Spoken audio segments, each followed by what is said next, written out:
Pups heard the sound of the main entrance door open, walked down the path with the flashlight and just as things are going smoothly, heard a branch cracked. This made him nervous and started to run. As he made it to the train station, Ryder was too late as the train left. Just as he was about to head back to the cabin, he turned around and Slenderman was behind. Back at the cabin, both were lying down of Ryder's bed with Chase watching over them. Then were startled by a scream that they knew was Ryder. Ryder? He's in trouble. You gotta save him. Ryder, we're coming. No, you can't. Ryder put me in charge to watch over you. But what about Ryder? Stay here and I'll go search for Chase runs out of the room, right downstairs and walks towards the door to open it. Chase, wait. Chase turned around and saw Skye running downstairs and stops in front of him. Chase, you can't do this. If Chris is gone, I don't want to lose you too.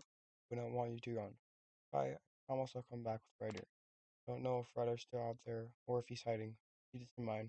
If I don't come back in the morning, you'll have to search for us if it's dark. Head back to Venture Bay and get help. Just promise you and the rest will stay. I don't want to see you or my team get in trouble.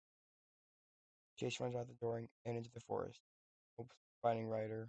Chase, Chase runs down the path, hoping it would be an easier way to find him. While on the path, Chase finds something that horrified him. Ryder's flashlight. Chase whimpers in seeing Ryder's flashlight on the ground. No Ryder. He took a sniff in order to have a scent. But things get more terrifying as Ryder's scent isn't on it. Then her leaves rustling. Here that Slenderman is somewhere in the woods, stalking him. He had no choice but to go through the woods in order to hide. I gotta hide. He spotted a big rock and runs behind it. He was standing up on its back against the rock, up against the ground girl. Chase puts his paws on it, worrying that the noise would draw Slenderman. No, not now. Please, not now. As the stomach continues to grow and gurgle, he heard a snap that frightened him. What's that sound? Chase begins to turn his head around slowly. No.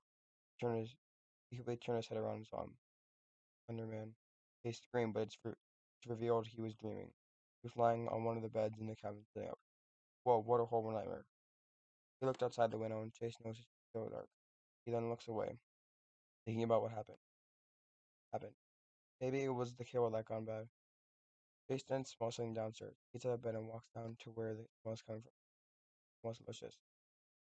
He went downstairs and was about to enter the Ryder must be making something good in the kitchen. Just as he entered, he screamed when he saw him. Slenderman. Just as he was about to escape, Slender's tentacles emerged from his back and wrapped his abdomen and muzzle tightly, and lifted him off the ground into the air. Chase looked at him with a frightened look.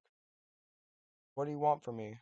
The tentacle around Chase's muzzle was unwrapping, and one another with a piece of cake on a plate offered to him. With the addition of Chase's surprise and confusion, Slenderman then shoves the plate with a piece of cake in his mouth, force feeding him. Chase was eating the cake Slenderman shoved in his mouth and finds it quite yummy. Tasty. After finishing the cake, Chase noticed that Slenderman's tentacles have multiple plates of desserts. One plate were on each of his tentacles. Chase found it strange. He was feeding him multiple desserts. Just as Slenderman shoved each and every one of them in his mouth. After a half hour, Chase was groaning as he was fed with multiple fattening desserts. As a result from the food, he grown a sizable round belly. Not eat more. My belly hurts.